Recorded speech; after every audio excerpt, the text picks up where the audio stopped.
तर नमस्कार भावना, जय महाराष्ट्र. आपली गाडी होती बेंगलोरवरून आपल्याला फायनली माल भेटला बघा. कलकत्त्याचा माल भरायचा होता आपल्याला. चाललो भरायला बघा. पास होता, ऑरेंज ज्यूस घ्यायला थांबलो, ज्यूस बीस पिला. तर तिथे एक विषय झाला होता. मंकी बायने याला बायचा मोबाईल म्हटला झाडावर जाऊन रेंज आहे का बघतो जरा. नवीन मोबाईल होता. मी आवाज बिवाज जरा मांजराचा काढल्यावर दिला टाकून त्यानं खाली मोबाईल. कितना दिन हुआ कल लेके फोन नया मोबाइल है? 2 महीने हो गए भैया. 30,000 30,000 का है। लोन में ले लिया. मग काय आलो कंपनीत आपला नेहमीचा माल भरायला.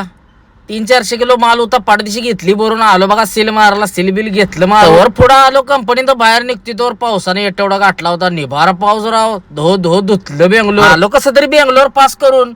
डिझेल टाकाय थांबलो. तात्याला म्हणलं कर टाके फुल लय लांब जायचं बाबा, कलकत्ता गाठायचाय. आलो पुढे बॉर्डरला. 12 नंतर टिप्पी सपनार होती. गपचूप बॉर्डर पास केली बघा. अंधारात येऊन झोपलो होतो. सकाळी उठून निघलो बघा. सीन टॉपचा होता. चित्तूरला आलो डायरेक्ट.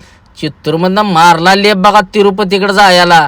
मस्त असा सीन उताराव. ना दुखळा वाटत होता. रोड तर टापो टाप.